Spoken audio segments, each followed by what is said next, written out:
It takes an abuser a moment to inflict trauma on a child, and it takes that child a lifetime to heal from that experience. Tom Travers operates a support group for child sex abuse victims called Williams Place. He knows firsthand how traumatizing it can be. He too is a survivor. And they build trust.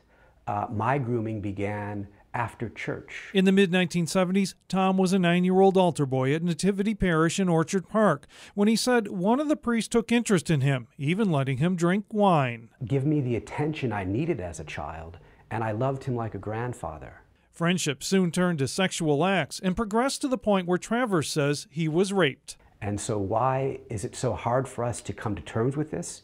Because someone we care about who has built our trust violates us. At first, he turned to drugs and alcohol to dull the pain. He's now in his 50s. For me to be able to speak about it publicly in this manner, it took me probably 20 years of healing in different ways.